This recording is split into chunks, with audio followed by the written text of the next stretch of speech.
W.H. Alton once wrote, "Murder is unique in that it abolishes the party it injures, so that society has to take the place of the victim, and on his behalf, demand atonement or grant forgiveness. It is the one crime in which society has a direct interest." And this interest definitely sparked the LA natives back in February 16th of 1929, when 2 bodies were found at the famous Greystone mansion.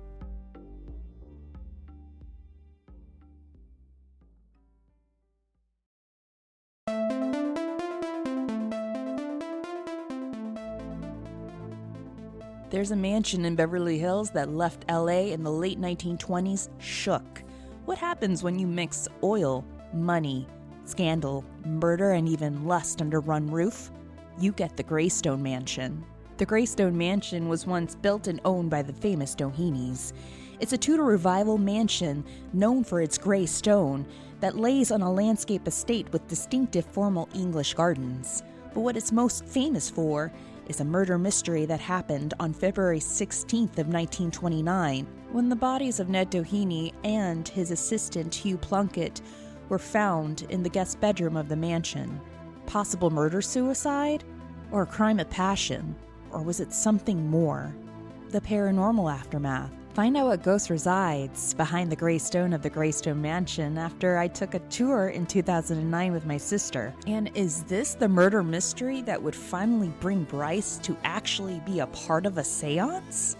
You definitely don't want to miss this episode. So let's take a killer tour of the Greystone Mansion.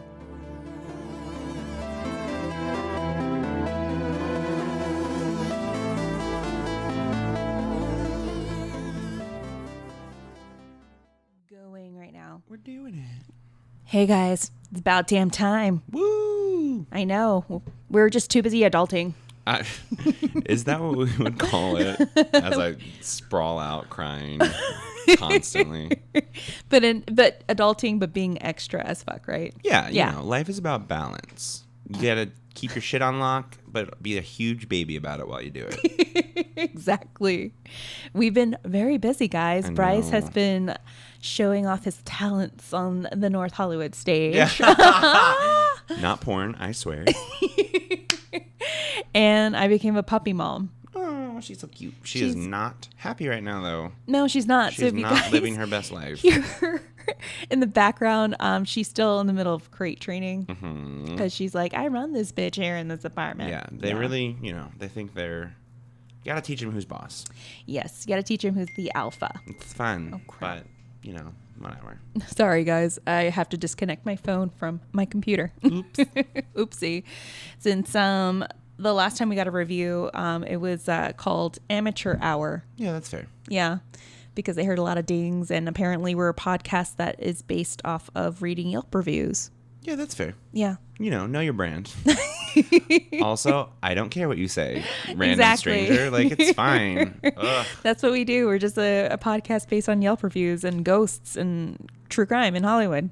Why not? I always want to know, I don't know. Here's a little peek into our producerial side, I suppose, listeners. I just want to know then, well, then why are you listening? It's okay. I'm not upset by that. I am happy to hear criticism. I really am. Oh, we accept it. We can always get better. Yeah. I think we're pretty transparent. We are just doing our best to not have professionals. fun. We're not professionals. But, if you don't like it, 100%, that's fine. But, then why do you keep listening and, commenting negative things? Yeah. It's fine. I don't know. Again, I'm always happy to get better, so I'll stop reading Yelp. And Ghost Yelp is lit. So, come on. It is so lit. It's lit as fuck, I tell you. Now. I'm ready to read other Yelp reviews about restaurants in the city. I mean, because I'm so petty that way. Yeah. I'm New Orleanian, and New Orleanians know petty. Yeah. Based on, what we witnessed during the Super Bowl. Yeah. Oh, girl. No one does petty like New Orleans. Yeah, that's so fair. But we won't waste that time. We won't waste your time on this. Isn't a sports podcast. I know, or Yelp review podcast at that. Ooh. Ooh, ding, ding, ding. But this is definitely going to be an interesting episode, guys. Yes. Because we are going to be talking about one of the most haunted, well, in my opinion, one of the most scandalous mansions in Beverly Hills, and quite possibly one of the most haunted mansions in Beverly Hills as well, which is the Greystone Mansion, which sits on the cusp of Beverly Hills and West Hollywood. So we have a lot of history, mystery, scandal, and ghosts. What more can you ask for? Not much. Yelp reviews. Pizza, maybe. But I'm not eating pizza right now. So you wish, though. I know. Always. Always. And cheese. Lots of cheese. So real quickly, what we're going to do is just go over the history. And then Bryce will take us to church with the scandal. Yes. What happened on the night of February 16th, 1929? Don't worry. It will be full of wild conjecture and socialist ranting. So you're welcome. And then, of course, the moment you've been waiting for, ghosts. So your girl here, Tammy, lived in WeHo for a couple of years. Her neighbor, my neighbor, was the head of security of Greystone. And my sister came to visit in 2009. Just 6 months after I moved there, it was December, she came to visit. And we were out on the porch shooting the shit. And here comes my neighbor, like, hey, what do you got planned? Like, what are you guys doing? What are you guys up to? Come by the mansion. I'll give you a tour, a VIP tour. Jesus. And it was amazing. That's it was so sweet. It was so sweet. And my sister had some things. She experienced some things that are unexplainable. Wow. And when I went to New Orleans this past weekend, I interviewed her. So we have a very awesome interview with my sister, Ashley Merhab Lacey. And she also shares a couple of other little ghost tales based out of New Orleans because she has a sixth sense and it's pretty strong. And based on the story, it's, it just shows proof of, just that. So, amazing. Yeah. And terrifying. Very terrifying. That's so cool. I'm very, very excited to play for you guys. So let's just jump into it, shall we? We shall. All right, guys. So in order to begin, we need to go all the way back. We need to go all the way back to 1856, and this is why. So here's the history as we begin with a man by the name of Edward Lawrence Doheny. He's the original proprietor of the Greystone land. He was born in 1856 in the small Midwestern town of Fond du Lac, Wisconsin. Bless. You Midwesterners, once again. We really do it. You go big or go home. So by the time he was a young teen, Doheny's adventuresome spirit and love of the wilderness led him to prospecting for gold and soon thereafter oil. So in 1892, Doheny and his friend Charles A. Canfield were the first to strike oil in LA, and they later discovered large oil deposits in Mexico, which combined with their LA holdings, which made them the largest producers of oil in the world at the time. Damn. So they were billionaires. So Edward Doheny and his wife, Carrie Luella Wilkins, had 2 children, and their first, a daughter, Elaine, passed away when she was just 7 years old. And on November the 6th, 1893, their only son, Edward Ned Lawrence Doheny Jr., was born and grew up as heir to one of the world's greatest financial empires. So Ned went on to marry Miss Lucy Smith of Pasadena, and in 1926, Edward Lawrence Doheny Sr. gave his son as a wedding gift a premium parcel of land consisting of 12.58 acres with sweeping citywide views. Damn. I know, when you're bad and bougie right there. Like, I just want to let everyone know, like, if you're getting married, you're getting, like, a firm handshake as a gift from me. Like, you are not getting property in Beverly Hills. Like, let me be very clear about that. My husband and I got married for the food because we just knew our parents were paying for that, so might as well. Yes, I still think about the food that was at my sister's wedding. It was so good. Like, it's just so that's good. all we cared about was the food and the drinks because we yeah. got married in New Orleans, and that's all that mattered to us was the food, the drink, and the music. Yeah, those are the big 3 for me. Big 3, always. Like, not that anyone asked, but if you're listening to this and you're in the midst of planning, may I just lightly suggest that you skip the flowers? Like, 100% I get it. agree. I get it. They're beautiful. Oh my God. But it is the most expensive part of your day, and they are dying. Like, they're thrown away by the end like, of the day. Do tea lights, do anything else, but like, I promise you, it's not worth it. No. Again, nobody asked. We had We had paper flowers. Oh, We I love found that. this artist on Etsy who had upcycled paper. Obsessed. And craft paper, and she turned them into paper flowers. And I think my bouquet and even like the boutonnieres for the men and the corsages for the women and our centerpieces, I think I spent close to only $350 on flowers. But even if it was like really expensive, that's really cool because it's now like a memento from your wedding that you'll have forever. Yeah. Like, and it's beautiful and it's original. Like, even if you're like, it was $3,000, I'd be like, yeah, but you still fucking have that. That's beautiful. Exactly. My roommate who's getting married this summer is growing the succulents that will be in like her centerpieces and like her boutonnieres in our garden right now. Mm-hmm. I can't grow anything. The succulents you basically can't kill, honestly. I have killed some of them. It's so bad. I'm really... No, this is the girl that just adopted a dog. Oh. Tammy gets reported. Plants want to die. Dogs want to live. Like, here in the valley don't survive, especially in my apartment. Yeah. But that is so true, guys. Don't waste your money on flowers. I've seen every single bouquet be thrown away for my sister's and my friend's wedding, too. We are losing our entire floral listener base right now. They're just like, we're done with this. I'm writing a Yelp review as a florist, and I am furious. Like, oh, sorry. 1 star. A ghost told me to not get flowers at my wedding. I'm sorry. Watch 1 star. We get a review. That's like, okay. as a florist. Honestly, I just listened to the Greystone Mansion episode. If someone does that, I will send them whatever they want. Like, yeah, me too. You legend. I know. I'm obsessed. Anywho, back to reality. Sidetrack. Okay, so construction on the palatial manor home began February 15th of 1927, and although Ned and his wife Lucy and their 5 children moved into the residence in September of 1928, the estate took 3 years to complete at a cost of over $3 million. Damn. An amount unimaginable even during that time. I mean, $3 million in the 1920s. Come on. That's still like what you purchase for a house in Bel Air or around Beverly Hills, right? So the original cost to construct Greystone's entire estate was $3.2 million. And the mansion alone cost $1.3 million. And the extraordinary result became known as Greystone for its abundant use of the stone construction and its rather somber gray appearance. So in addition to the mansion, originally located on the grounds were stables and kennels, tennis courts, even a fire station, gatehouse, swimming pool, and pavilion, a greenhouse, a lake, babbling brooks, and cascading waterfalls. Every introvert's dream, in my opinion. But on the night of February 16th of 1929, only 5 months after the family had moved in, Ned Doheny was found shot to death inside the home, which Bryce will cover soon because that is one hell of a crazy story with many theories attached to it. Yes.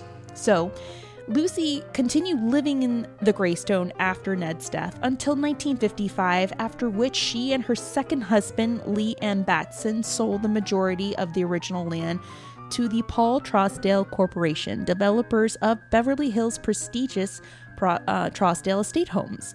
The following year, Lucy and her husband sold for approximately $1.5 million the remaining 18.3-acre parcel, including Greystone Mansion, to Henry Crown of Chicago-based Park Gray Corporation. Mr. Crown, however, never formally occupied the site, but instead leased it out as a popular filming location, a legacy Greystone still manages and maintains today, which is very true. National Treasure was filmed there. I Googled the list, or you can Wikipedia. I think it's actually part of it, and the list of things that have been filmed there is like at least 4 times more than I recognize, like off the top of my head. Like, damn, literally everything is filmed there. Everything was filmed there. Yeah, There Will Be Blood, and we have in my sister's story in her interview, she mentions something that Steve had kept from one of the film crews when one of their sound guys left a recorder on overnight, and he collected something that none of us can explain. Oh my God. Yeah, it's insane. So the city of Beverly Hills purchased the property from Mr. Crown in 1965 for approximately $1.3 million, with plans to install a 19 million gallon water tank on the property, as its hilltop site provided tremendous natural water pressure. And this site continues to serve as the city of Beverly Hills' largest reservoir. Damn. So on September 16th of 1971, the entire 18.3-acre site, including its centerpiece Greystone Mansion, was formally dedicated as a public park by the city of Beverly Hills. 5 years later, on April 23rd, 1976, Greystone Estate was officially recognized as a historic landmark and was entered into the Registry of Historic Places, which means they cannot knock it down or turn it into a condo. Thank you know goodness, what I mean? Yeah. More housing, more unaffordable housing. Right. Like, that's the thing, is everything that's not sort of earmarked just gets demolished so quickly. Yeah. It's Especially here now, one day and gone the especially, next. like- Yeah, It's really jarring. it is. It's like that everywhere and not just here. Yeah, I was at the vegan street fair this past weekend. I know. You sound so I don't even know who I am anymore. Ugh. If I ever say I did yoga, I just want you to hit me. But I was at the vegan street fair, which was around the block of my old apartment building. So it was like the 2 blocks along the one side of the building and then like the 2 blocks along the front side of the building. And it was super fun, and like everything tasted so amazing. And there were so many new buildings, I didn't recognize where I was. I was like, I don't remember like this many. There's 4 new mega apartment structures. Ours used to be the only one on the block, and now it's just one of like 6 in a row. Now it's harder for me to find parking. Oh God, yeah. When I go do yoga. Well, there it is. That's your first mistake. There it is. Yeah, but it's so true. The city's so quick with its growth. I just don't understand, because they're like, yeah, there'll be like 100,000 new units in the next like 3 years, and yet we're still in a housing crisis. Yeah. It's just such a nightmare. It's all unaffordable housing, but it's still people like gravitate towards those properties. I'm like, what do you do? I guess I'll just live at Greystone. Fine, it's fine. Right. 'Cause, I mean, it is a public park. Oh, there you go. Oh, God. So, Bryce, you have the receipts on what happened that night on February. So I'm going to just sort of give the official version. Okay. Because then there are myriad theories that sort of plug in the holes of what I think is happening in the official version. There's a lot of things that don't quite add up, shockingly. Yes. You know. So yes, in February of 1929, which was a few months after they had moved in. Which is sad. Like, they couldn't, like, I know. they weren't able to enjoy the rest of their time there. I know. They were settling it in and unpacking boxes. Is that, I don't think rich people unpack their own boxes. No, they had other people unpack those boxes. That makes sense. So actually, I'm going to go back a little further, because one of the main players in this murder is the family friend and employee Hugh Plunkett. Oh my God. So he essentially was the right-hand man and was very connected, and was even doing things like signing checks on behalf of the Dohenys. So if you think about it, they're like 1920s millionaires, which is like low-key modern-day billionaires. Like, they're the richest people on the West Coast. And not yet. Not like Kardashian status. No. I mean, there was no injections yet. So, so they obviously trust him very much. He is essentially a member of the family, but he works for them. And so, because it's the 1920s and because this is oil money, they essentially get wrapped up in what is considered the now second greatest or third greatest scandal in American politics. And the Doheny family is essentially accused of bribing a cabinet member. I believe it was the Secretary of Interior. Yes. They bribed him $100,000, and he was in the Warren G. Harding cabinet. So essentially, if you think about a timeline, we are right before the Great Depression, and this is so catastrophic that it mars Warren G. Harding's presidency. And it's called the Teapot Dome scandal because they essentially bribed the Secretary of Interior to give them the access to, at the time, one of the largest oil reserves known. And the reason it was called that is because it was shaped like a teapot. So again, I was about to ask that. Yeah, and it was like a super original. And it was a government. I think it was like a government. And it was on oil government reserve. property. So essentially, what happens when there's natural resources discovered on like protected lands, in theory, is that the government allows private contractors to bid on those, and then like the best bid wins the contract. Right. They bribe the Secretary of Interior, and he essentially gives it a tiny little helicopter. Sorry. We live in LA. Yeah. Nothing's ever quiet. The helicopter knows that I'm about to go on a very long pipeline rant. But yeah, that's why I flew over. Yeah, that's right. And so what happens is that Hugh Plunkett and Ned Doheny allegedly are the ones that deliver this suitcase full of money to the White House. And because of that, the Doheny family and corporation is granted the access to this oil reserve without any competition and without any real bid. I think they paid something stupid, like $1. It was like incredibly scandalous. So they're implicated, and it's like full-on senatorial investigation. People are being accused. E.L. Doheny, who is the father, is being like implicated. Right. Ned Doheny's being implicated, and Hugh Plunkett is being implicated. And so it sort of becomes this like chaotic whodunit Right. between this family on the West Coast and the Harding presidency. Because at the time they didn't know how high it went. Like the Secretary of the Interior is like pretty close to the president. Do you know what I mean? Yeah. So that all happens, and so amidst all this turmoil, Hugh Plunkett goes to Greystone Manor. He has his own access. He enters the home and sort of, I don't know, Star Trek intercoms Hugh. I don't know what kind of technology they had back then. It's the 20s, so it could be anything. I think they did have intercoms in there. It was like a little buzzer. Yeah. Yeah. So this, it's sort of to give you like a scope of the home. He enters like a more like back entrance through like a little gate, garden gate. And rather than like walking to where he knew Hugh probably was, he buzzes him and is like, hey, we need to talk. And this is very late at night. I believe around like 11. And so now that's like the sort of last thing. There was a gateman who let him in.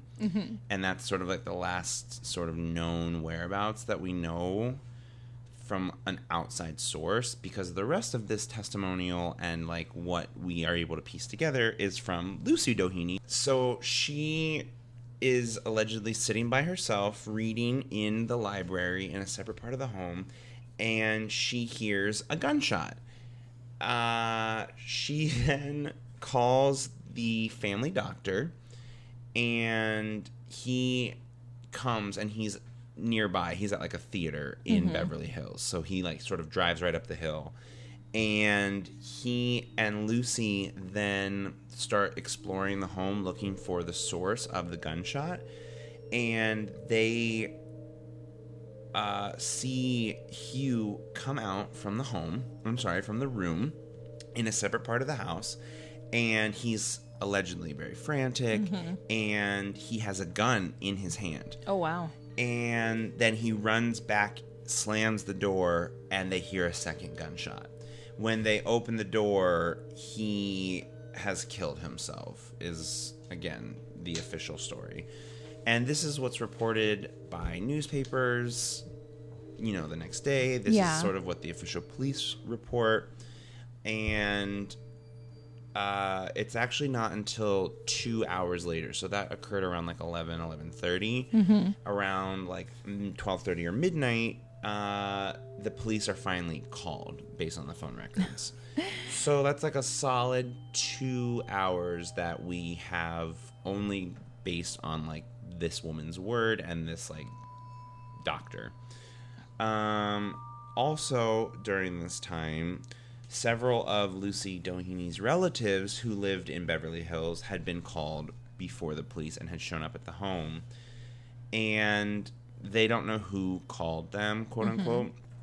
And so there's sort of 2 hours that, like, nobody knows. But during those 2 hours, the bodies of the 2 men had been moved from their original locations. So that's fine. Like, definitely fine for a crime scene to have been moved around by, like, family members and God knows who else. That's fine. This reminds me of the George Reeves case. Remember when, like, after they hear the shot and then they go up and they realize, George shot himself. Let's just wait 2 hours before we call the cops. So let me call that lawyer first. Yeah, it's just... Oh, don't worry, I'm getting there. Really ramping up. I am trying to stay as close to but so much of it is alleged, and the actual story, again, this is like a huge hole, which I will be filling. So, essentially, that's actually the full thing. And so, sort of, the aftermath of this is that Congress doesn't continue pursuing the now only surviving member of the Doheny family who's being alleged of the scandal of bribery, because they, like, kind of give him a pass for being, like, a grieving father. Yeah. Which, you know, that seems fine as well for justice, but okay. And as you said, Lucy continues living in the home, and the police sort of close the case almost immediately. And this is reported, her word is sort of reported in the newspapers right away, and it becomes the official version of the story. One small, and I think this leads to a lot of, like, the questions that we're going to ask, because we're going to go back through it. Ned is not buried in the family cemetery, which was a Catholic cemetery. They were a very religious Catholic family. Obviously, they donated a lot of money to the church, but he is buried at Forest Lawn, which is just around the corner in Glendale. It literally is. It's like 10 minutes away from here. Yeah, so he is buried there, as well as Hugh Plunkett, and they're buried quite close to one another. I think, like, catty corner. So, again, this is never really explained because they do come from such a Catholic family, but whether it's because it was deemed a suicide or they thought it was a murder, you know, some things that I'm going to be talking about. I find it so interesting that, like, Ned is buried on the tippy top of this little hill, and on the bottom is Hugh. Yeah. Always, you know, right there behind. Yeah. So that's essentially the official story, is that, like, Hugh Plunkett shot Ned and then shot himself. So we're going to kind of work backwards, because the first real issue is that the bullet wound, forensic evidence determined that Plunkett, who was the alleged murder-suicider, that's the official term, was found face down, and that the bullet wound was shot through the back of his head from a very short distance. So, you know, that's like a pretty hard place to shoot yourself in the head, or if he was indeed in such a state of panic as he was described, you wouldn't necessarily think to shoot yourself in the back of the head when it's much easier and faster to just do it right away. Just a little thing. So let's go backwards in time, and essentially now just into my wild conjectures, because that is the official story. And because there was no evidence that was collected, because it was a closed case almost immediately, we don't kind of have the advantage of, like, but there's these pieces of evidence that don't line up. There's just these gaps in the timeline. And so we kind of just now get to talk about what I think happened. It's super official. Tell me what you think happened. So here's a couple of things. If you're ever in a situation where you see someone get shot or murdered, you need to call the police immediately. Not a doctor. Like, I don't know why I need to give that advice in 2019, but if you're out there and you need to hear it, like, you need to call them immediately. Like, no family friends, no lawyers, no doctors. Like, you have to call the police first, because it looks shady as hell. Right. Call your lawyer second. Like, yeah, lawyer up, know your rights. Do not answer any questions until your lawyer is present. Even if they, like, lock you in a room for 40 hours. Like, don't answer a single question without a lawyer. But call your lawyer second. Because it looks like you're trying to hide something. And so, my issue with this is, like, if I even hear a creak outside my home, I'm, like, ready to call the police. She hears a gunshot in her home and is just, like, fine with it. She calls a family doctor, waits till he gets there. They just saunter through the home looking for the sound of this gunshot. Like, it's ridiculous. So, I'm going to start with why I think Hugh Plunkett was there in the first place. And it's because I think they were trying to make him take the fall for the bribe. Yeah. And this is like rich person power play 101, is that like you have a person whom you treat like a member of the family, who is signing checks for you, who's making decisions on your behalf, who's like your right hand person and best friend of your son, but they're not family. No. And especially like big money like this, if someone's going to take the fall, it's not going to be EL. It's not going to be Ned. It's going to be this scapegoat who's on your payroll, essentially. Right. And so the paper trail starts leading up to him, especially. And Hugh actually was already in trouble and under federal investigation independently for embezzlement and other issues. But they had evidence that he was writing checks on behalf and making decisions, especially during the construction of the mansion, on behalf of E.L. Doheny. And so it's a very short jump to be like, we didn't tell him to take that bribe. He just thought he had permission, and we didn't tell him to do that. We didn't know. I mean, my finger quotes are going so aggressively. We didn't know he was doing that. The hard sell on that is that Ned was there as well, allegedly. I don't know why I'm allegedly. He's a ghost. He's fine.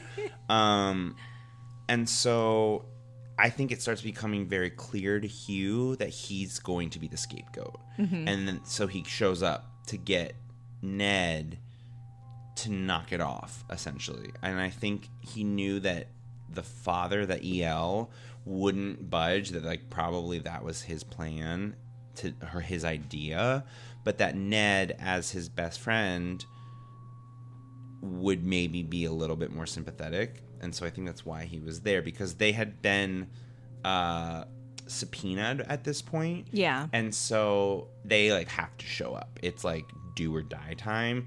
And I think he knew that they were going to show up and throw him under the bus. So that's why I think he was there, first of all. Second of all, and this is the one, like, rant number 2, buckle up. It's very interesting to me in researching this that, like, all of the journalism of the day and all of the, like, blogs that discuss it are like, oh, no, they're not gay. And let me tell you something very clearly. As someone who has been in love with many straight men to no end, they were gay. I don't know what to tell you, but they were gay. Like, every single thing is like, oh, and like there was no proof that they were gay. I'm like, okay, I'm sorry. It's the 20s. Never question the gaydar of a gay man. Never. Do not do it. Don't. I think that's what it would take to get me to do a seance, is to, like, prove that they were gay. Like, whip that Ouija board out. They're fucking gay. Dear Greystone Mansion. Oh, yeah. 100%. Me crying the whole time. Like, I have to do it for the community. Like, it's ridiculous. Our listeners start a petition. Like, oh, yeah. Oh, my God, we have to see Bryce do a seance. It's going to be a real mess. But it's so... And, of course, I'm bringing my own baggage to this. But, like, I'm sorry. Whenever you're like old-timey newspaper reporting is like, they're bosom buddies. I'm like, yeah, that's a different word for gay lovers. Like, okay. So, fine. There is no proof, quote, that they were ever romantically involved. But, like, again, hyper conjuring on my part. I think she discovered them because they were in a very remote part of the house. Well, yeah. If you sort of look at like the blueprint layout, he comes up from the back through this like little gated garden wall kind of gate, and then enters like a sort of mud room, I assume. I don't know what rich people call it, but it's like a little back half in, half out, and then he goes to like a very small bedroom in like a wing of the house, and she's like where Ned and Lucy like reside is like the almost exact opposite of the home where like the living quarters are. Right. So like if you're trying to sleep with someone's husband in her own home, this is where you would do it. It was one of the guest suites, and I know that he had his own, like he didn't live in the mansion. He had a guest suite. That night he was coming from his apartment. He had his own home. Yeah. But he did have access there and stayed over. Yeah, he even had, I think he had a key. He let himself in. Like, they let him onto the property. He let himself into the home. Damn. So, like, I don't know. I've only had keys to, like, 2 kinds of apartments. And, like, they either have my name on the lease or I'm sleeping with the person inside of them. Do you know what I mean? Yeah. So, again... And there's LAPD, making a confirmation. They're coming to arrest me. Welcome to LA, guys. Yes. Like, this is how it is in the background. They're coming to arrest me for gay conjecture. There you go. Fine. So, again, I think that she discovered them in bed and that she shot them is what I really think happened. And I think they were gay lovers, and I think that's why he was there, because it's the classic, like, his dad had a literal, like, Colonel Sanders mustache. It was, like, straight out of a textbook. I just think it's the 20s, and it was a sort of sexual liberation, but only if it was done behind closed doors. Right. And I think if the dad knew, he would have squashed that immediately, and so I just think 100%. It's very obvious to me that like Hugh was coming to like plead with his lover to like get him out from under his father's thumb, and Ned was so trapped by his family's fortune, in my opinion. And then Lucy caught them and shot them, and then called the doctor and her family and just like bee-booped around for 2 hours, moving the bodies, crafting a story, creating an alibi. And because they are rich, like at the end of the day, they're so rich that there are literally no ramifications to this. Everyone feels bad for the family. The father is de-subpoenaed and the scandal just goes away. I think we would consider this a greater scandal in American history had there been actual prosecution that was pursued. But because it just goes away, because they're like, oh, he's sad, like, let's just let him be alone and grieving, and then he dies. Well, and this everyone's was this was a huge scandal. Even, like, this was before and bigger than Watergate. Well, that's what everyone says, is that, like, because Watergate had, like, consequences. Right. Because, like, it was the end of Nixon's presidency, and you know, in many ways this was the end of Harding's presidency as well, but because there was actual legal action and consequence and like hearings, I think that's why we think about Watergate more, whereas like this I think could have been, had they actually pursued, the biggest scandal. I mean, it's just mind-blowing that like someone was able to bribe that high of a government official, and then there were no ramifications. Like, he didn't stop being rich and corrupt after his son died. No, he continued. And then, like, a couple years later, he dies, and they're like, he died of a broken heart. I was like, that was, like, 15 years ago. Like, I know he might be sad, but, like, that's not how that works. No, he had his money. So, those are my wild, completely fact-based opinions, because at the end of the day, is it possible that the story that Lucy portrayed is true 100%, and that the things that are sort of holes in the plot can be attributed to her shock and grief? Yeah, it really is possible and probable, and that's fine. But just in my opinion, before you hate mail me, is that rich people protect themselves and their money first, and that she knew what was at stake. And it seems to me like this was a very convenient way to cover up an otherwise like ugly scandal of like her husband being homosexual. Do you know what I mean? Yeah. So it's like all the pieces, like if it looks like a duck and quacks like a duck, if it looks like your gay son is having an affair with like your business henchman, and like there's a way to get rid of them so that you look like the victim and not like an adulterous wife. That's a word I just made up. That's the way you take. You know what I mean? So again, you can send me your socialist hate mail. It's fine. I hear how it sounds, but again, at the end of the day, I know a gay love triangle when I see one, and this is a gay love triangle. I don't think it was a crime of passion, though. Really? I don't think they were gay lovers. I think that Ned and Hugh loved each other. Yeah. And there was something there. I think something happened between them. Interesting. I believe that something intimate did happen between them, and I believe because of what was being speculated.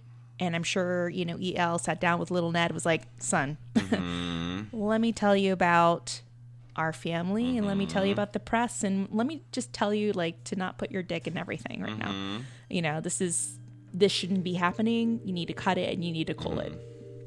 What I believe happened is, because you have to understand who Hugh Plunkett is. And my biggest question is, how did this man get involved and became really close friends with Ned? That was my biggest question. Yes. Who was Hugh Plunkett, and why did he go so far? So based on my research with Hugh, he was originally from Illinois. He came to LA with his family, so he was married. He comes to LA with his family in 1912. He worked as a mechanic, and get this, at a service station owned by W.P. Smith, the vice president of the Santa Fe Railroad and the father of Lucy. So when Smith's daughter Lucy marries little Ned in 1913, Hugh was hired to be their chauffeur. Damn. So that's how he got involved with this couple. And of course, I don't know if you ever seen movies like, Driving Miss Daisy, the chauffeur is like always the one that has like, the clear eye, these like, words of wisdom. They're always the one. A listening ear. A listening ear. Like, if you don't mind my opinion, sir, like, this is what I believe, I'm sure that him and Ned, this is how it started, that's how they got together. And after he served in the U.S. Navy during World War I. After serving, Plunkett became his close friend and personal secretary, as you mentioned, and a trusted family aide. And then he was all of a sudden, the accomplice of this huge bribe. What I was also told is that doing more research, Hugh had a lot of loose screws in his head. He was very vindictive, and according to family members and friends very close to the Dohenys, he was very off. Yeah. And it could be linked to what he went through during World War I, could be. Yeah. Which could be the reason why, he had the gun in the first place. You never know. He knew how to shoot a weapon. He knew how to operate it. So there you go. This whole problem with this bribe, and I'm sure at this time he's going even more insane. Oh, Ned is pushing himself away from me. Now we're not intimate anymore. Now we're not friends anymore. This is like, what you feel internally, like getting close to a breakup. And from what I researched, it seemed like they had what they claim were might have been two pieces of paperwork that Ned wanted him to sign that night, which is why he came over. Yeah. So there was one theory that Ned wanted him to sign his name away to a sanatorium because Ned cared about him so much, and he was going crazy because, especially with this time approaching that they had to go on trial for, this whole big, teapot dome scandal, was to sign his name away, plead insanity, go into a sanatorium. That was one theory. And, there was a huge scuffle. Hugh totally didn't want to do that, shot Ned, then shot himself. Another one was a non-disclosure agreement. You're not going to say anything, Damn. That was another one, too. Or it could have been an agreement to, take the blame and step away. Yeah. Get it all done on paper. Ugh. That's what I like. To me, like that, one of those options could have been. But then again, it could have been, like you mentioned, like Lucy catching on to them and, trying to save her ass at the same time. So what do you think happened during the 2 hours then? That is a good question. What happened during those 2 hours? I believe that Lucy heard a shot and didn't think anything of it. Called the doctor. They come up with some story of what happened. Totally. Or if, Ned did it. I mean, not Ned. Hugh did it. And they were trying to come up with a story based on Ned. Yeah, I mean, they would still need an alibi regardless of whom did it, honestly. Mm-hmm. Is the doctor a very close family friend? How well does the doctor know Lucy? Lucy had how many children? 5? Right. So he knows the family pretty well. He knows Lucy pretty well. I'm sure Lucy confided in this doctor. Call the doctor. Doctor comes by. They see, the postmortem, and they try to come up with what happened. What can we tell the detectives and the press and whatnot? So, yeah.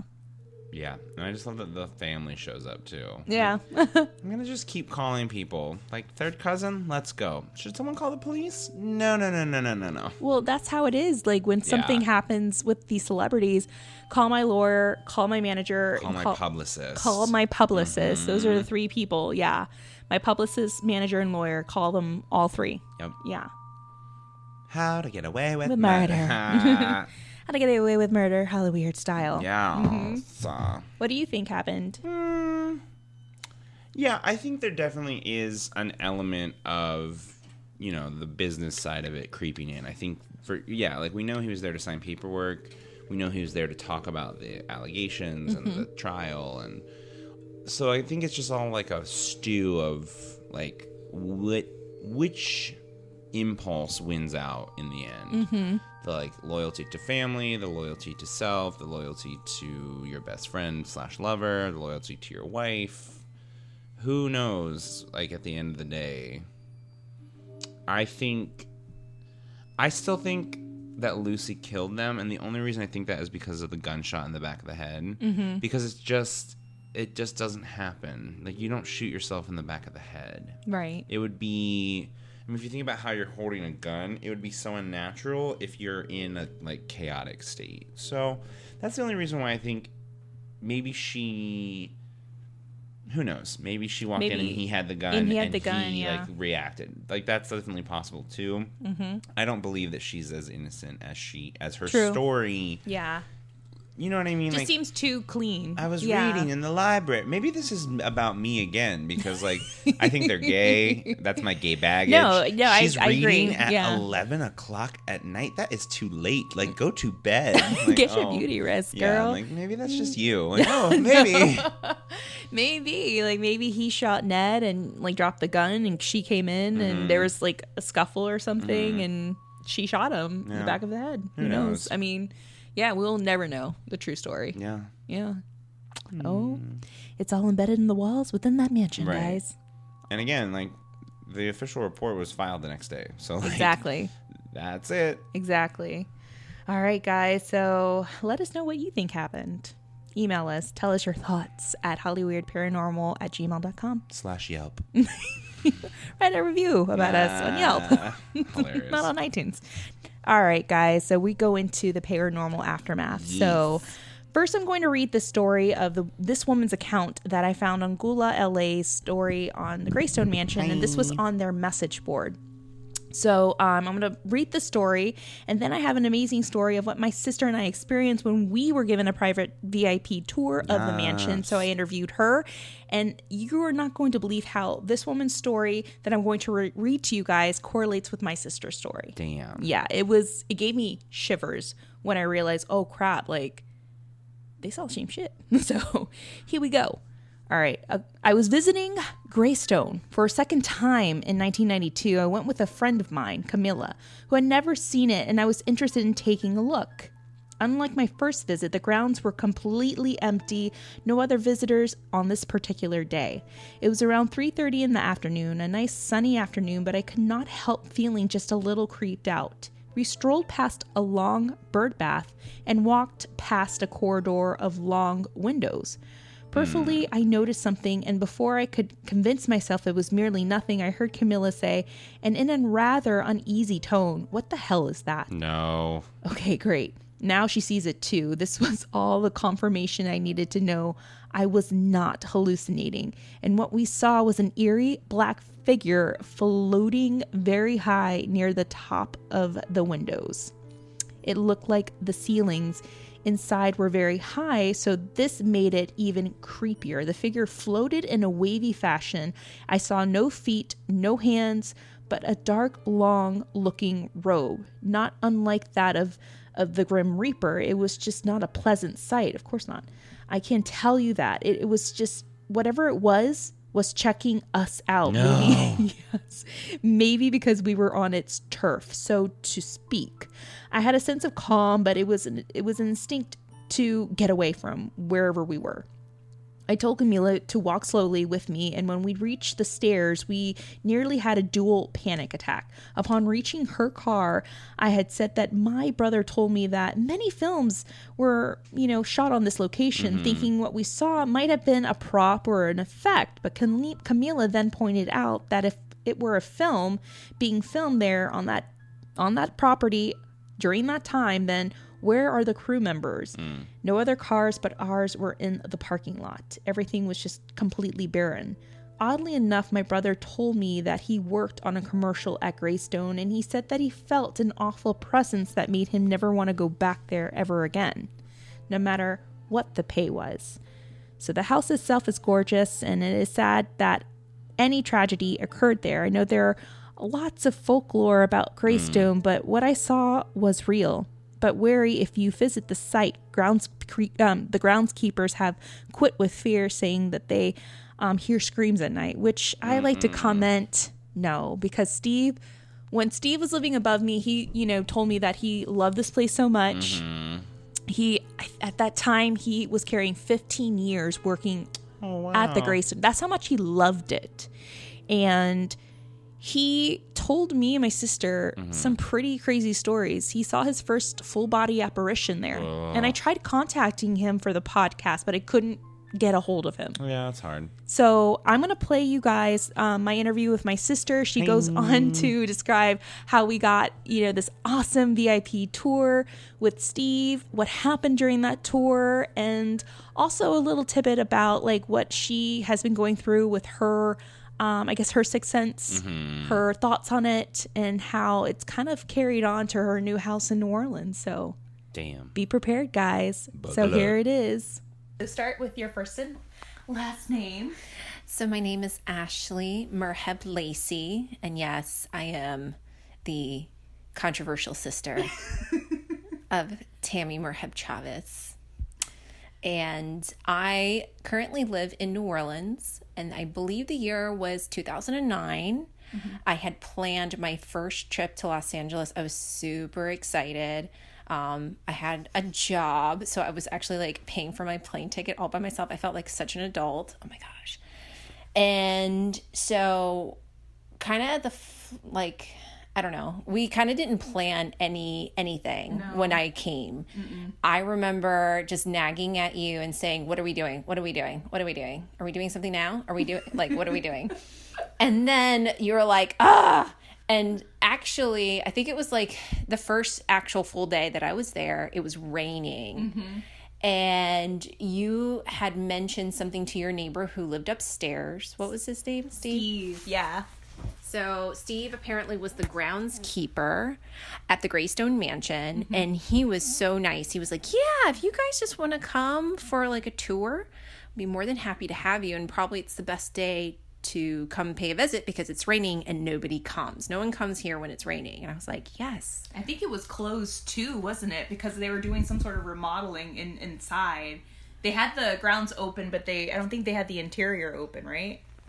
I guess. I don't know. Because I remember us being the only ones in there. And we were. Yeah. I remember being the only people there. I want to say there was a small group of people there, but it was 2009. I can barely remember.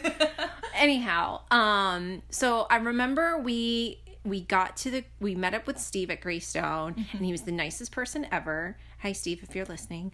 I remember you being so nice. Thank you. And he was kind of just letting us peruse around the house, or at least in the main part of the house, like kind of like that foyer area that was really pretty. Oh, you mean the vortex? The vortex. Remember that? Remember he's like, oh yeah, apparently there was a psychic that came and she said, oh, you have a vortex right here. Oh yeah, that's right. Yeah, that's right. She was like, yeah, you have a vortex here. We're like, okay. And so anyway, it was really cool because he just kind of let us peruse around for a little bit, and then he kind of I think he went off to do something and came back, and he came back with the boombox. Yes. And I remember him saying that he was going to let us hear something. Apparently it was they had filmed National Treasure, and the sound team apparently left some sound equipment on overnight, and they came back and they were like, oh shit, we left shit on. And, movie production money wasted, whatever. It's just $1 million. No big deal. So apparently, though, one of the sound guys actually listened to the footage out of curiosity if anything was picked up and that he could possibly use in the movie. And all of a sudden, it's like silence, and then all of a sudden you hear this ruckus. Yeah, I remember that. It was like people moving their equipment. It sounded, like they did say that they did find some of their equipment had moved, but the actual sound that you heard on the recording sounded like dragging on the tile floor. You heard screeching, like someone moving furniture or like the equipment. Or a dead body. So possible. And it was just kind of it was very startling to hear it, because I was just kind of like, holy shit. And I was like, really? This is so awesome to hear it, and to get that one-on-one time with him. And I was like, anything else that we should know about this house? Because of course, it was a creepy old Tudor-looking house, and the first question that comes to our mind is it haunted? Is it haunted? And he was like, oh, yeah, absolutely. Yeah. It was just very passive the way he said it, though. So anyway, I was like, okay. I'm thinking, because the whole time, the moment we got there, I remember I was getting excited. Before any of this, I was like, this is where they filmed There Will Be Blood. Yeah. And the bowling alley. So I didn't even really care about the rest of the house. I was like, I just need to see the bowling alley. I was like, I still have those pictures on our Facebook, so I will post them on Instagram, guys. Yeah, I just remember that, and I was like, that is my end goal. That's my end game. I need to make it to this freaking bowling alley. But anyway, he's going through this, and I was like, oh man, all that just to get to the damn bowling alley. So anyway, the thing that didn't come to mind is, I do have a level of sensitivity when it comes to the paranormal. It's something that I don't really talk about too much. And it just didn't come to frame of mind because it had been a really long time since I've been impacted by the paranormal. I mentioned this too in our episode 2, guys, of our Cecil Hotel, of how there's some places that don't tell you the history or the haunted history of a location. And my sister and I went to the mortuary of the Haunted Museum of New Orleans, and when you go in, and this is when it was open, when you go in, they don't tell you anything. You have to feel. And then you tell the owner or the docent, what you felt. And my sister felt a lot of crazy shit. Yeah. So that was a long time ago that we had been to something, and I felt something like that. That was very intense for you. Yeah. So the thing about the Greystone was that I don't know, I guess I didn't put 2 and 2 together and say, oh, I'm really going to feel something. It just didn't pop into mine. I guess it had been that long. And so it wasn't until, though, that we started actually going through the house with Steve, and he was going room to room about the story of each room and its significance. And it wasn't until we ended up going up a flight of stairs and we ended up in a small foyer that he said, okay, this is actually the servants' quarters. And again, not really paying much attention to, kind of this. I mean, I was paying attention to the stories, but not really piecing together my sensitivity. I did kind of smell a faint smell of sulfur, like rotten eggs, in the air. And I'm thinking, okay, it's an old house. It's going to smell, sure. And it's raining outside. I'm sure that probably, it's going to spark some sort of... Maybe Steve farted. I was thinking maybe you farted. Or maybe I farted. I don't know. One of us did. One of us did. But then as soon as I smelt it, all of a sudden I did get this kind of intense nausea feeling. It was as though I was going to throw up. And I'm like waiting for the heaving to start, and I'm trying to be cool. Like, okay, like I'm 23. I need to like maintain composure here. And I'm just like, like swallowing. And I'm just like, keep it down. I noticed that you were just like quiet. I'm like, are you okay, dude? I was like, dude, I was like, bad Chinese? I don't know. But anyhow, it wasn't until we entered into this hallway, I just remember this being very distinctly, that there was a row of windows on one side and a row of doors on the other. And he said that these were the bedrooms to the servants. And then he started talking about one maid in particular. Apparently, I believe it was the head maid. Mm-hmm. And he said that there have been reports of sightings of this maid from afar, just in a black figure. And apparently it was associated with the sensation and feeling of nauseous and people feeling like they're going to throw up. And apparently it's always correlated to when they actually see this figure. Now, I didn't see the figure. Yeah. And I'm just thinking to myself, I'm like, okay, can we move this along? Can we move? Can we go? Bowling alley. I was like, bowling alley. And so I just remember as soon as we finally ended up on the stairwell at the end of the hall, all of a sudden the smell and the sensation just went away. And I guess she didn't like me and was like, bitch, you best keep stepping because I don't need you here. And I'm like, and again, I didn't really, I'm stupid. I'm a young 20-year-old. And I'm like, oh my God, what just happened? Was that, was that her? Was it? She farted. Did she fart? And I'm like, she's like, bitch, don't fart. In my quarters, I remember, the story was this head maid was a bully and she didn't, she was harsh on her team. And I think there was an account of a young maid that died or got really severely injured too, where she hit her over the head and the poor girl laid down and she didn't wake up.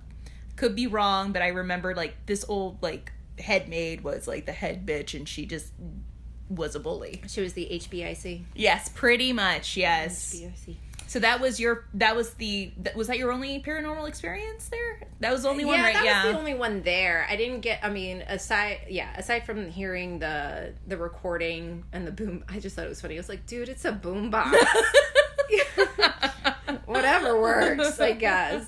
But no, that was the only thing I got. And then it wasn't until I guess maybe, when I was talking to you, I was like, man, I guess between the mortuary and the Greystone, I was like, okay, all right, maybe ghosts don't like me and they feel like they need to mess with me. No, it's just that they mess with your, in my opinion, they just mess with your sensitivities is what it is. It's they know how sensitive you are. And we don't have to talk about it now, but you feel like there's something in your house. Is that correct? Yes. So, you want me to go into it? Go into it. Oh, okay. Trust me, everyone's here for the booze, and when it's New Orleans ghosts, they're like, bitch, do it. So actually, where I live is actually in an area called Gretna, and it's actually a historical area in New Orleans, and it's right across the Mississippi River. I can't talk. And it's actually really close to the French Quarter. From my house, it's actually about, I would say, 20-minute quick drive. It kind of feels like nothing. And I didn't feel, it's not until actually maybe about a couple years ago that I started feeling something around my house. Now, my husband and I, we bought our home in historic Gretna, I would say it was 2 weeks after we got married. So that was in February of 2014. So we've been currently living here for 5 years. And I didn't start noticing anything until our son was born and we brought him home. And that's kind of when I started noticing some activity in the house. Mm. And it wasn't anything threatening, nothing that I felt like needed intervention of any kind. I noticed that my son would look into a particular corner in the house. And I'm like, okay, he's, at the time he was about 4 months old. He's just exploring, he's taking it in. But again, his eyes would be drawn into a corner of our home, and it's actually where our stairwell is. And I just thought, that's strange. Why would he be looking at that one corner? So again, not quite sure if that's, I would say, paranormal, but I do feel it's strange that that's, of all the corners in my house, that's the one that he's looking at constantly. Now, the one sensation I will say that I've definitely gotten, and it's usually something that I catch in the corner of my eye. My husband and I recently installed a new front door with a window so you can clearly see outside. And there's nothing obstructing the view of the window. You know, usually it's, you know, we don't see people passing by in front of the door or anything like that. There's nothing that would be... It's high up. It's like on the top part of the door. Yeah. So the door, it's a 6-panel, small 6-panel window towards the top of the door. And so unless somebody is actually hovering at the front door, knocking on the door, that's the only way that you're going to see something in the window. So unless someone is at the front door, you're actually not going to see anybody pass by the door. So I just thought that was kind of strange. At first I was like, is it a bug? I mean, we have a lot, you know, we have cicadas, we have termites, but I'm like, that huge. Nothing that huge. But you know, and you know, I always kind of tell myself that first in terms of, you know, being a voice of reason for myself. It's like, okay, what could, you know, the first instinct that I always have is like, is it a ghost? It's never like that. It's usually like, okay, as big as the insects are here in New Orleans, like, what is that? Is it a roach? Is it a flying roach? Probably a flying roach, you know, but, and then all of a sudden I did start getting a sensation as I would leave the house, and it wasn't a threatening one. It's never a one that would pose a threat or felt like it posed a threat, but it just felt like that there was somebody just at the door. And this is a community, like I said, it's a historical area. So I'm not, and I do know that in the past that this is an area that a lot of slaves lived in at the time. And this is also an area that, you know, porch culture is a really big thing. People linger by the front porch in front of the front door.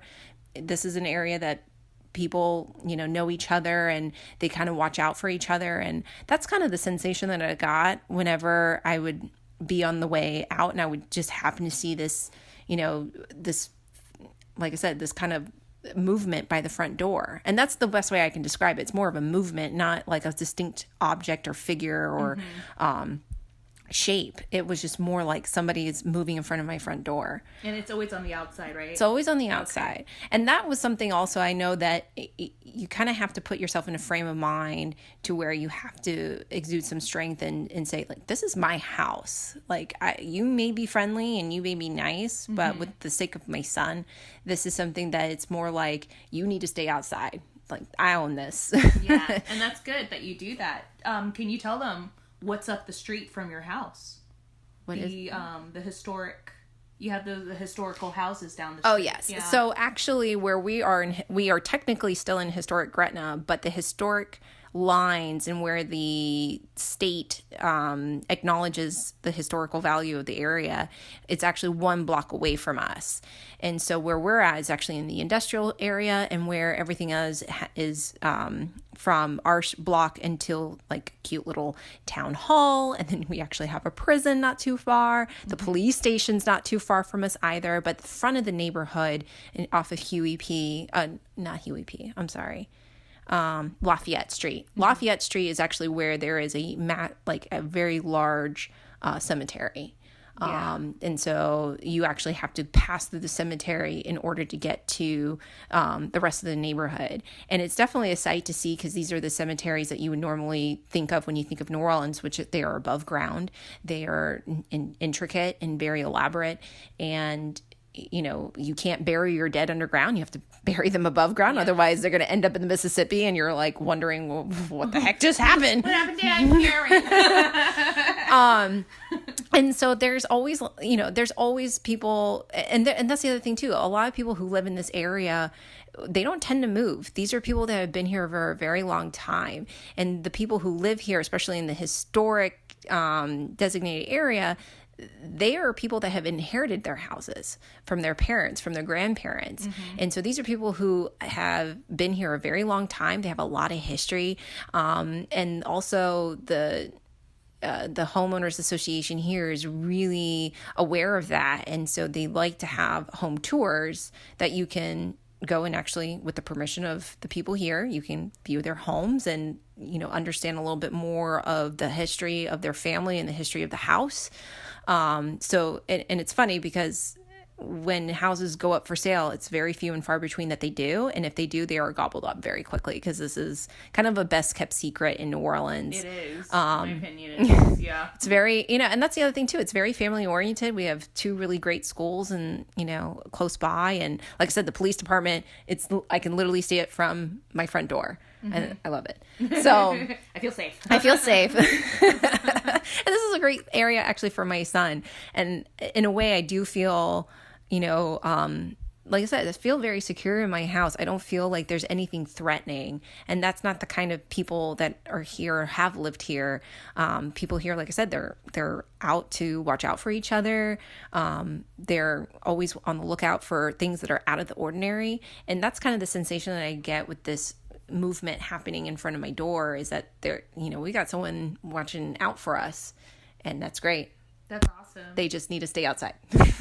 We talked about this before, and I don't know if you want to bring it up, but you have a feeling of who it might be. Yeah, a feeling that I do have is just an older gentleman, someone who has been here a very long time. I get the sense that he is, like I said, he's been here a while. He knows the lay of the land. Like he knows every inch of this area, and it's just, like I said, he's not looking for trouble. He's not looking for, to start anything. It's more like he is just on the lookout for everyone in the area. And that's like a really good feeling to have. So the sensation I get is, like I said, non-threatening.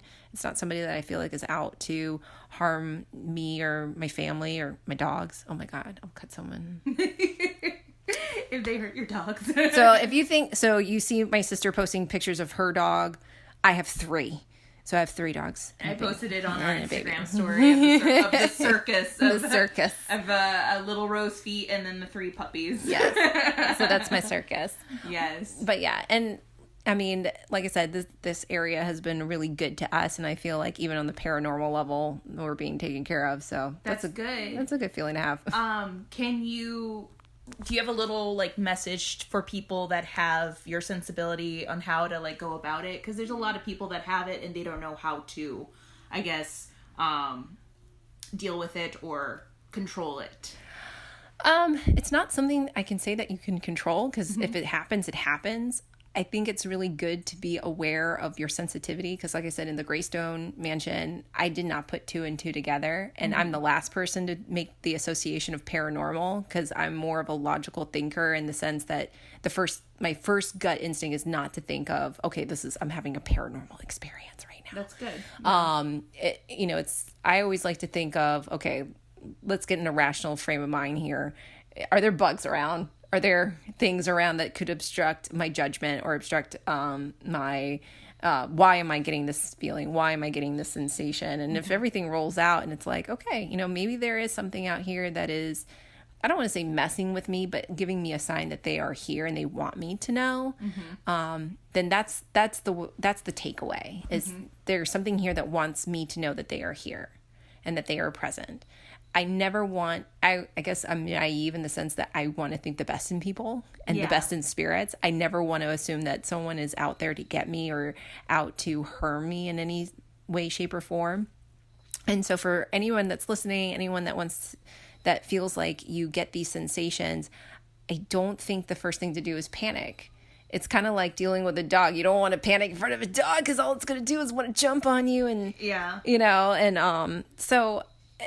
I think it's really important to, train yourself in the frame of mind to just remain calm, and it's okay. And if they want you to know that they're there, I would kind of feel a little honored, be like, thanks. That's exactly what I go through at David Oman's house. We had a huge experience that happened in the earthen wall room where the floor shook and everybody was still and everybody went crazy. And I was like, okay, let's remain calm. What was the reason? I pulled out my flashlight as everyone's screaming. I'm like, okay, let's review the footage, But that's true. You got to remain calm, and you have to be in a rational state of mind. Yeah. That's true. And kind of going back to the front door thing, a lot of people are like, well, Ash, that could be like the freaking termites. I was like, well, it's not termite season. And I'm a smart New Orleanian. I know not to turn on my lights. And if I do, I best close my curtains because, yes, there will be a horde of, termites and, with all the other possibilities. It's just more like a gut feeling. The best advice is just go with your gut. That's true. Go with your gut. If you, like I said, if you've already gone through the process of elimination, it's not bugs, it's not this, it's not that. And you're just like, no, this is like someone letting me know that they're here. Then go with that. And that's okay.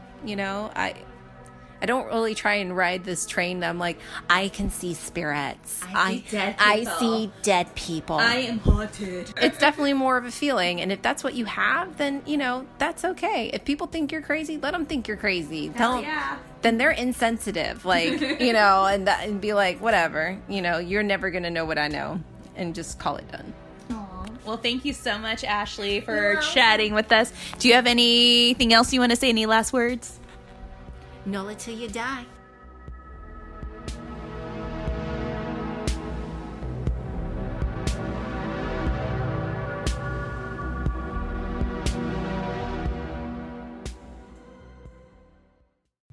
And that's my sister, Ashley Merhab Lacey. Yeah, so, she kind of went off the story subject and into her own just to, pretty much explain, her sensitivity and paranormal. I love that. And I felt it was so important for her to tell everyone how she deals with it, because I know that for some of our listeners, they don't know how to deal with their own sensitivity to the paranormal. And there's some that do, but there's a lot that don't. Yeah. And I think that's the best piece of advice is don't panic, Well, and I think we, in general, as this generation or as this point in history, whatever it is, we're very self-deprecating. It's sort of cool to hate yourself for whatever reason, especially self-deprecating humor is very alive right now, and that has its place. But I think what your sister said was so true of just if you're constantly telling yourself you're wrong, or you're not feeling this, or you're not checking in with what is true, what your body and what your gut is telling you, because you think you're, for whatever reason, not a worthy narrator, trust yourself. It's okay. If you're feeling it, trust yourself. Part 2, don't panic. Right. That's I just love how logically she broke it down. It is unexplainable, but that doesn't mean that you have to be chaotic as well. You can approach the chaos in a measured way. Love that. Yeah, it's so true. And like I said, we had that experience at David Omen's house. It was, I have to find the footage, but long story short, we were doing an EVP session. One of the girls in our group, is very, very sensitive. And I had her ask a lot of questions in the earthen wall room, as you remember, is one of the most active parts of the house. And in one of the questions, I can't remember what she asked, but we stood there in darkness. It was me and 6 other people. And I felt the floor shake. Yeah. Something happened. I thought at first someone fell. Right. But after that floor shook, everyone started screaming crazy. And in the footage, you could see me first off, I'm not screaming. I'm turning on the light, the flashlight on my phone. What happened? Did someone drop something? Did someone fall? Yeah. Going over the footage, nothing fell. No one tripped. No one was moving as the floor shook. Wow. Yeah. So we cannot explain it. It's very weird. Well, and I think you've talked about this before, specifically with the Omen House, is it's when people have this thing to prove, the people that are I'm sensitive and I'm clairvoyant and I know what they want and what they need. Yeah. And the spirits are talking to me. Yes. It's okay, you're the coolest person. What do you want? A gold star? Yeah. You want a cookie? Who cares? But it's when people are just oh, sometimes this happens and here's my experience. Yeah. That seems trustworthy. It's when they roll up and they're I know what these ghosts want. You're okay, maybe you just go fuck off. Yeah.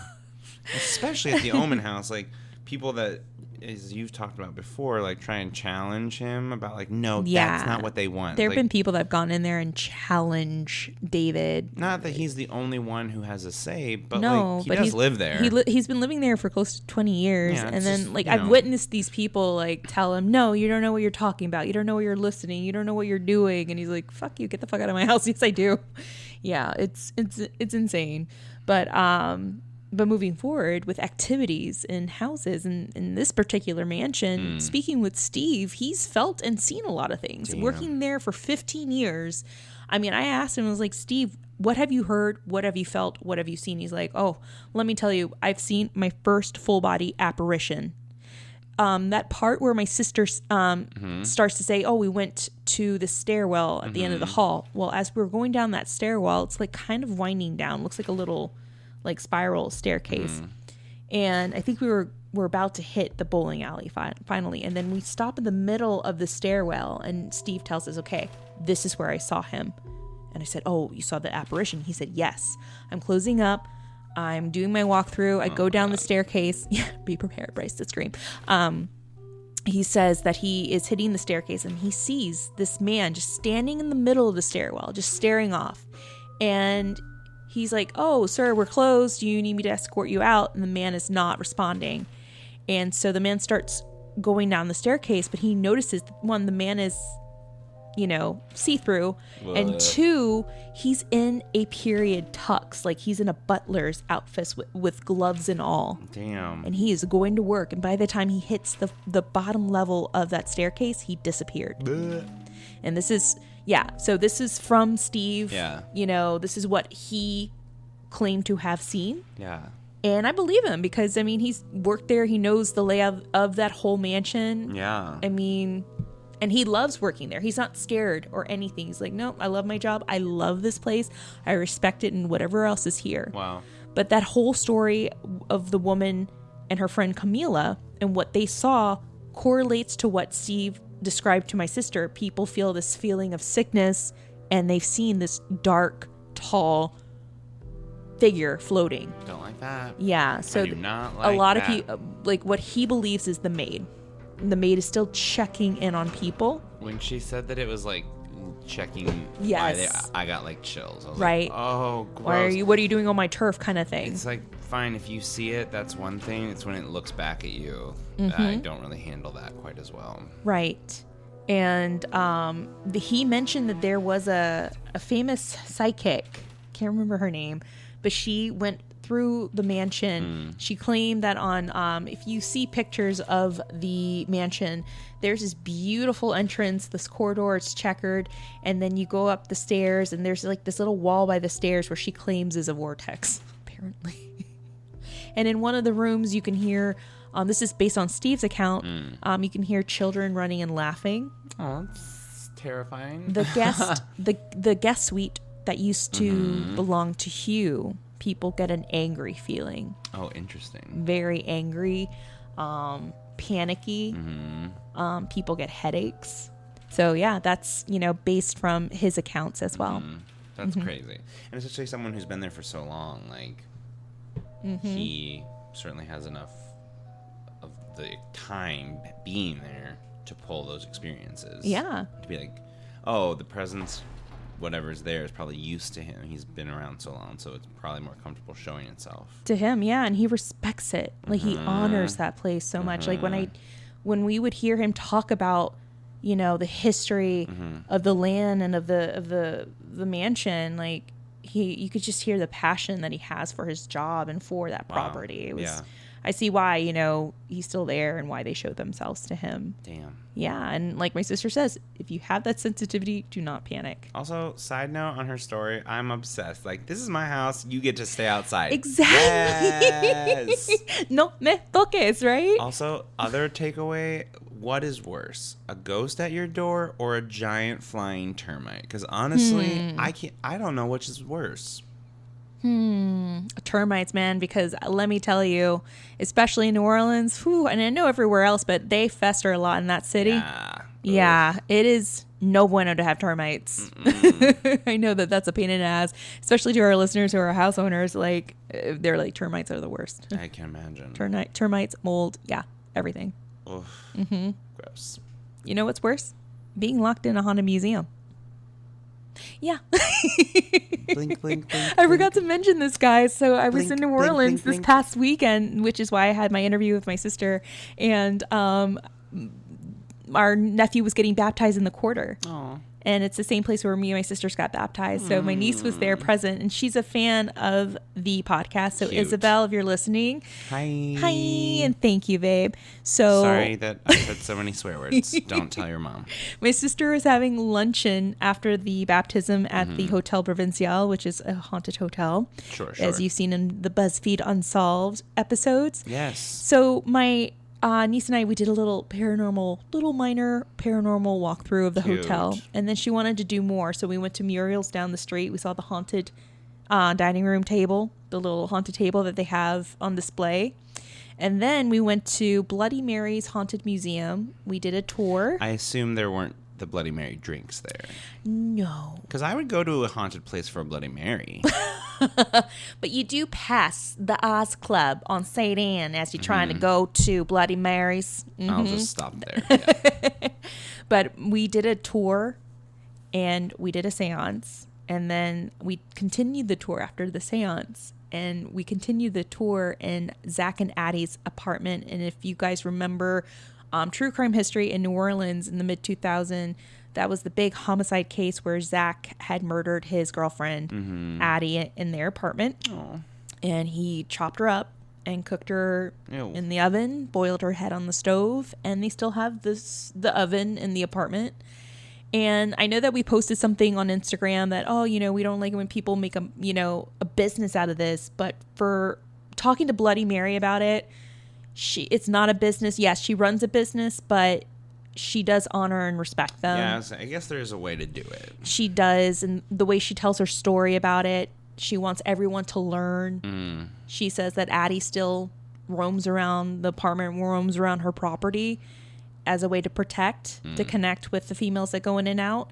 And I know some of our listeners have traveled to that museum and they've captured images. Yeah. So, long story short, we were doing a live feed. My niece needed to use the restroom, so we go downstairs and we notice downstairs is really dark. And why are all the lights off? And why are all the doors closed? And I said, no, they did not forget about us, did they? I opened the doors. I tried to open the doors. They were locked. They were locked. My niece starts to freak out. Yeah. Yeah, I wasn't freaking out. I was like, oh, this is so cool. We're locked in here. And my niece is like, this is not funny. This is not funny. I don't want to be here by myself. So fortunately, we unlocked the door because it was one of those locks that you can like counterclockwise the knob and it will open. Then we go around the corner. Her shop is next door to the apartment in the seance room, and it's completely locked. All lights are out. So we go to the gate. The gate is chained shut. Jesus. And then the alarm goes off, and that's when I start to freak out. I'm like, fuck, the alarm is going off. So we're calling out for help. Fortunately, this neighbor that lives next door, Mr. Gregory, comes out and he's like, oh, you guys need help? Yeah, we do. Yeah. Hi. We were locked inside. He's like, oh, shit, I wouldn't want to be locked inside that place. That's haunted. I'm like, no shit, dude. Like, we just got out. So, yeah. Bloody Mary called me, apologized. Apparently, the person that was supposed to close was supposed to do a walkthrough. Didn't happen. We got locked in. And then she tells me, oh, yeah, the ghosts are telling me that they thought it was the whole situation was funny. I'm like, oh, I'm glad that they had a big laugh about that. Yeah, ghosts have fun too. I'm in the afterlife, so that's me being locked in the paranormal. That sounds like my worst nightmare. Everybody was thinking about you, Bryce. If Bryce would have ran through that gate. It would have been like Wile E. Coyote, like the little picture of me like outlined in the wall as I break through. Like, well, first of all, I would never have gone. Like, let's start there. Mm-hmm. At night, especially. Like, maybe in the day to just see like the historical part of it. I try to be open. I went to the Omen House, so like that was awesome. Fine. Yeah, and it was a little scary, but it was mostly fine. And so like I feel like I could, but I would be in the boat with your niece. Like, as soon as I was no longer, like, able to get out. Mm-hmm. No. It was fun. With the right person, I would have done a lockdown. I was going to say, I feel like if with the right person, you would have just stayed. I would have stayed with some, like, had I had someone there with me because it's like still a pretty eerie place. Yeah. She has a lot of haunted memorabilia in there, a lot of interesting pieces there. But if you ever go to New Orleans, go stop by Bloody Mary's Haunted Museum. She's there. She's awesome. She's great. And along with Mystic Anastasia. So, ooh, yeah. And I'll be around the corner drinking. Drinking at Oz. You should, girl. All right. So let's bring this little episode to a close. Word. All right. We do have some spiritual bays of the week. First off, we have Hollywood Exhumed. Follow Maria. I'm going to probably butcher this. Wassenauer. Sorry. On Instagram as she digs beyond the surface of not just Hollywood and the surface of what time has forgotten. And then second is the amazing, beautiful drag host of the podcast Ghosted, Roz Dressfulness. Hi. She's the hostess with the mostest of the podcast Ghosted. And if you love ghost stories and drag, then Ghosted is the podcast for you. Love it. Yes, it's amazing. If you love Hollywood Paranormal, guys, we'd love for you to subscribe, rate, and give us a review on iTunes, not on Yelp, please. It really, right? It really helps us out a lot, and it helps us become a little more visible. And just an FYI, guys, we are not sound engineers, so please forgive us with the background noise, okay? We live in, I know, we live in LA. It's never a quiet place here, trust me. And I keep drinking right into the microphone, so I'm sure they hate it. But I really like sparkling ASMR. water. I'm so sorry.